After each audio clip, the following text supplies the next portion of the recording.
नमस्कार, आप देख रहे हैं educationbeats.com और मैं हूं आपके साथ अनन्या मिश्रा। शिक्षक एक छात्र को कुशल नागरिक बनाता है। शिक्षा की वजह से व्यक्ति में आत्मसंचार होता है, जिसकी वजह से वह अपनी जिंदगी में कुछ कर गुजरने की चाहत रखता है। आज हमारे साथ मौजूद हैं भदोही जिले के कोइलरा में स्थित उच्च प्राथमिक विद्यालय की प्रधानाध्यापिका ज्योति जी, जो अपनी सभी जिम्मेदारियों को पूरी लगन और निष्ठा से निभा रही हैं। ज्योति जी, आपका बहुत-बहुत स्वागत है हमारे मंच एजुकेशन बीट्स पर। ज्योति जी, सबसे पहले मैं आपसे ये जानना चाहूंगी कि आपने विद्यालय में किस तरह के संघर्षों का सामना किया? जरा आप हमारे दर्शकों को बताएं। जी मैम, मैं बताना चाहूँगी 2015 जनवरी में मेरी नियुक्ति यहाँ प्रमोट होके मैं आई थी। जी। उस समय क्षतिग्रस्त कमरे थे 4-5 और बच्चों की नामांकन भी काफ़ी कम था और उपस्थिति भी कम होती थी। हुँ। तो लगता था कि अरे! ऐसे कैसे चलेगा?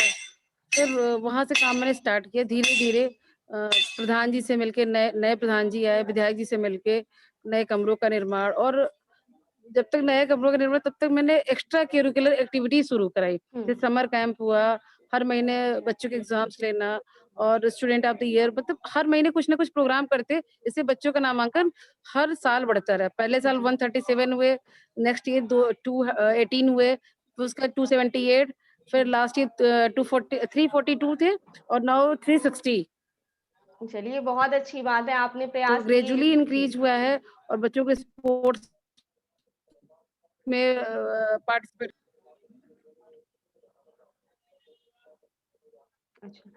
चलिए, अच्छी बात है, आपने प्रयास किए और आपके जो है स्कूल में बच्चों के एडमिशन की संख्या लगातार बढ़ती जा रही है। तो ज्योति जी, आप भी एक स्टूडेंट रह चुकी हैं यस और मैम। आज भी आप स्टूडेंट्स को पढ़ाती हैं, बच्चों को पढ़ाती हैं। तो जब आप स्टूडेंट्स थीं, उस समय के स्टूडेंट्स में और आज के स्टूडेंट्स में क्या बड़ा फ़र्क देखती हैं? मैम सबसे बड़ा फ़र्क तो टेक्नोलॉजी का है। जी। उस टाइम हम लोग को टेक्नोलॉजी के बारे में कुछ भी नहीं पता था। ये तो हम लोग के सामने ही गुज़रा हुआ है टेक्नोलॉजी मतलब एक लैंडलाइन फ़ोन से लेके हम हाथ में आपसे बैठे ही रूबरू हम हैं। तो ये तो फ़र्क सबसे बड़ा फ़र्क है मैम। जी, जी, जी, कोविड के बिल्कुल। टाइम में बच्चे ऑनलाइन हम लोग साथ क्लासेस किए, व्हाट्सएप पे हम लोग दूर होके भी बिल्कुल पास थे। तो जी। लगता नहीं था कि हम बच्चों से दूर हैं। जी। तो ये सबसे बड़ा फ़र्क है मैम। जी, जी। तो ज्योति जी, आपके स्कूल में ज़्यादा से ज़्यादा बच्चे स्कूल आएँ, इसके लिए आपने क्या प्रयास किए हैं? अभिभावकों को किस तरीके से मोटिवेट किया? बच्चों को किस तरीके से मोटिवेट किया आपने? मैम हम लोगों ने काम शुरू किया था कि हुँ। जो बच्चा हर मंथ में सबसे ज़्यादा उपस्थित होता है, तो मैं क्वार्टरली जैसे 3 मंथ में जो बच्चे ज़्यादा उपस्थित होते थे, उनका ग्रुप बना के उनको गिफ्ट्स वगैरह मतलब मोटिवेशनल गिफ्ट, हुँ। ज़्यादा चीज़ें जो उनकी ज़रूरत की चीज़ें, जैसे कभी टी-शर्ट्स हुए, कभी बैग हुए, कभी जूते हुए, मतलब इवन जब स्कूलों में जूते नहीं पड़ते थे, तब भी मैंने जूते दिए थे बच्चों को जी, जी। और 1-2 नहीं 20-25 बच्चों को जूते दिए थे। तो ये उनको पता होता है कि 3 वो मतलब झगड़ा कर लेते हैं कि नहीं मेरा 1 दिन कम कैसे है? हुँ। तो ये उनके अंदर एक भावना आई कि हम जाएँगे तो हमको गिफ्ट भी मिलेगा और प्लस उनकी पढ़ाई का भी लॉस नहीं होगा।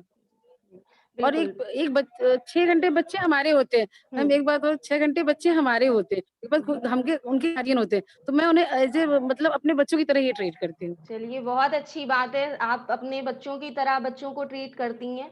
अच्छा ज्योति जी, आपने जो स्कूल में इतना बेहतर काम किया, आप बच्चों का इतना ख़्याल रखती हैं, आप कह रही हैं कि आपके विद्यालय के बच्चे आपके अपने बच्चों की तरह हैं। तो आपने उन बिल्कुल।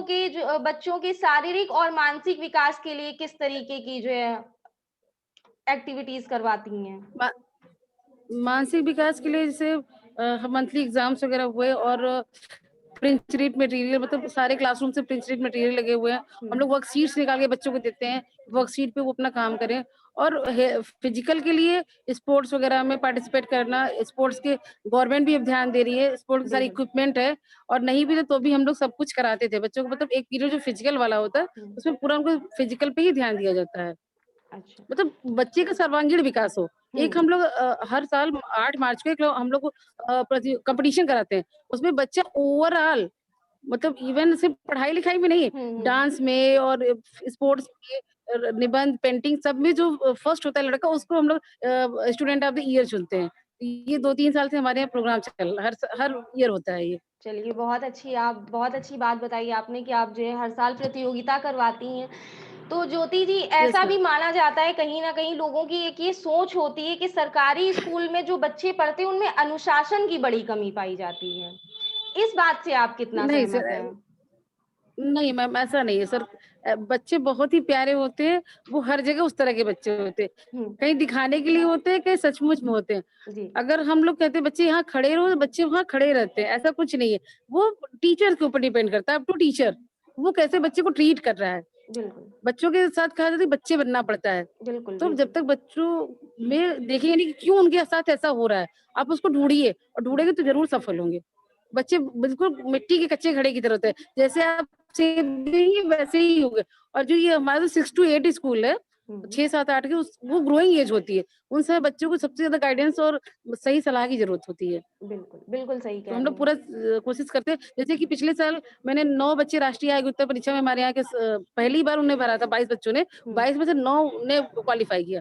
अब उनको 4 साल तक 2,000 रुपए महीने मिलेंगे। चलिए बहुत अच्छी तो बात है 12 हुँ। जी, जी, बताइए।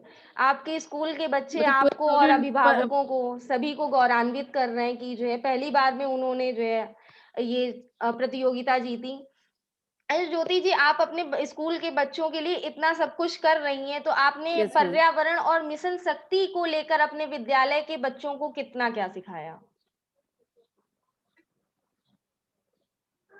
पर्यावरण में मैं आपको बताना चाहूँगी मिशन शिक्षण संवाद एक हमारा टीचरों का ग्रुप है।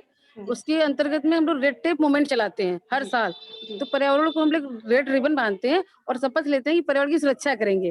जी। तो ये हम बच्चों में भी ये आदत डालते हैं। मैंने आपको पहली ही फ़ोटो भेजी होगी उसमें देखा होगा आपने रेड रिबन बच्चे बाँध रहे हैं। तो बिल्कुल, वो बिल्कुल। पर्यावरण की सुरक्षा के लिए ही है। हुँ, और मिशन शक्ति के लिए लड़कियाँ हमारे यहाँ सभी फ़ील्ड में आगे हैं।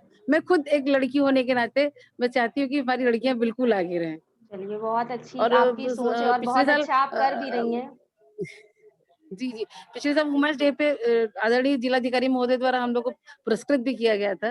अच्छा। तो ये हमारा सौभाग्य रहा। अच्छा ज्योति जी हमारे कार्यक्रम के माध्यम से जो बच्चे या जो उनके पेरेंट्स आपको सुन रहे हैं, आपको देख रहे हैं, आप उनको क्या मैसेज देना चाहेंगी? मैं उनको यही कहना चाहूँगी कि सरकारी स्कूल के नाम पे ना जाएँ। सरकारी स्कूल में बहुत कुछ बदल गया है। बस ज़रूरत है नज़रिया बदलने की। जी, प्राइमरी का मास्टर ही नहीं है। आजकल बिल्कुल हाइली क्वालिफाइड लोग आ रहे हैं बीटेक, बीकॉम, पीएचडी किए हुए लोग। वो वेल एजुकेटेड, वेल ट्रेन्ड होते हैं। आप उनके एक बार भरोसा तो करके देखिए। अगर आप 1 कदम आगे बढ़ेंगे तो वो 2 कदम आगे बढ़ के आपका हाथ थामेंगे और इस तरह हमारे परिषदीय विद्यालयों की सूरत बदल जाएगी। जो हम मिशन शिक्षण संवाद चलाते हैं, मैं बताना चाहूँगी, उसमें हम यही करते हैं। जो हमारे मतलब बिल्कुल छुपे हुए अध्यापक हैं, हुँ, उनको हम लोग ढूँढ के लाते हैं और उनके कामों को सब तक पहुँचाते हैं। तो हमारा काम ही है कि एक-दूसरे के साथ शेयरिंग करना है।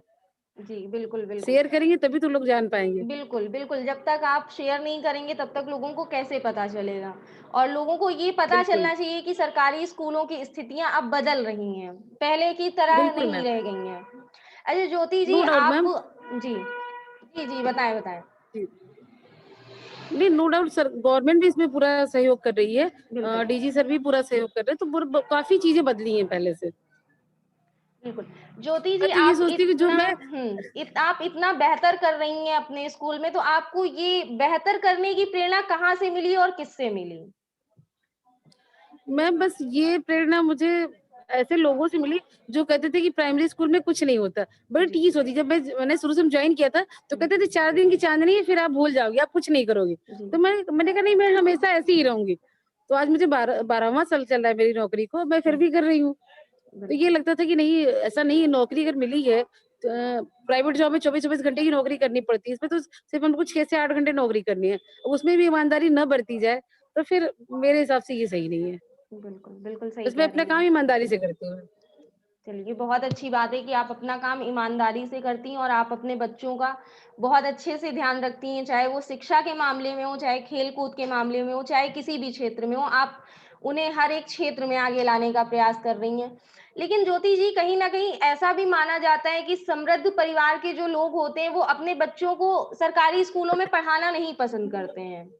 ऐसा क्यों है? समृद्धि क्या समृद्धि क्या मैम वो क्या है सोशल है ना कि इनके बच्चे तो प्राइमरी में पढ़ते हैं, जी। एक सोशल उनका स्टेटस होता है। हम्म। तो इससे हम लोग अभी मैं बताना चाहूंगी, 10 दिन पहले मेरे 2 बच्चे एडमिशन कराने हैं और ठीक ठाक परिवार से थे। मैंने कहा अभी आप करा रहे हो, अभी क्या फायदा, कि यहाँ शिक्षा तो मिलेगी अच्छी। तो ये नजरिया बदल रहा है, ये मतलब ये सिर्फ मेहनत से बदल सकता है। आपको बिल्कुल इतना करना पड़ेगा कि लोगों का विश्वास जीतना पड़ेगा। बिल्कुल बिल्कुल और सही जो ये कह रही बच्चे हैं। 9 बच्चे जो क्वालिफाई हुए, इससे भी काफी फर्क पड़ा है। लोग को लगता है कि हाँ, यहाँ पढ़ाने से हमारे ही बच्चे हो सकता है क्वालिफाई कर जाएं। चीजें तो हैं, लेकिन आपको करना पड़ेगा, एफर्ट्स करने पड़ेंगे।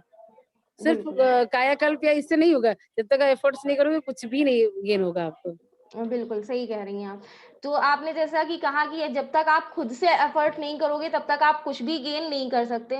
तो ज्योति जी, आप उन शिक्षकों को क्या मैसेज देना चाहेंगी जो अपनी ज़िम्मेदारियों से पल्ला झाड़ते हैं और इसके लिए सारा दारोमदार वो प्रशासन पर डाल देते हैं कि जो भी करना है वो प्रशासन द्वारा किया जाएगा? नहीं, मैं ऐसे शिक्षकों के लिए तो मेरी एक ही बस सलाह है कि अपना काम ईमानदारी से करें। घर पे ना करें, जब हुँ, तक स्कूल में, कम से कम तब तक स्कूल का काम ईमानदारी से करें। बिल्कुल। और अगर आप करोगे तो प्रशासन भी सहयोग करेगा। मैं बता रही हूँ, प्रशासन भी मेरे साथ हमेशा मतलब मुझे कभी दिक्कत नहीं हुई कि किसी प्रशासनिक तौर पे किसी ने मुझे रोका हो। हाँ, आप अच्छा काम करो तो सब खुद ही आपको एप्रिशिएट करते हैं कि आप गो अहेड, आप जाओ काम करो। लेकिन अब करोगे ही नहीं तो फिर उसमें तो कोई कुछ नहीं कर सकता मैं। कुछ भी नहीं कर सकता है तो वाक़ई में। प्रशासन पे दोष देना बहुत हद तक सही नहीं है। कभी-कभी परिस्थितियाँ होती हैं, एक्सेप्शनल होता है, लेकिन खुद से एफर्ट मतलब फिर मैं वही बात करूँगी, खुद से एफर्ट्स करनी ही पड़ेगी। बिल्कुल, बिल्कुल, बिल्कुल। चलिए ज्योति जी, आपका बहुत-बहुत धन्यवाद हमारे साथ जुड़ने के लिए। आप लगातार ऐसे ही बेहतर काम करती रहें और बच्चों के भविष्य को सँवारती रहें। मैं एजुकेशन थैंक यू सो बीट्स की मच तरफ मिस। से आपको यही शुभकामनाएँ देती हूँ। थैंक यू खैर, सो मच। हम आपसे फिर मिलेंगे शिक्षा के कर्मवीर की अगली कड़ी में किसी नई शख्सियत के साथ। तब तक के लिए देखते रहिए एजुकेशन बीट्स। नमस्कार। Thank you so much ma'am. नमस्कार, नमस्कार साथियों।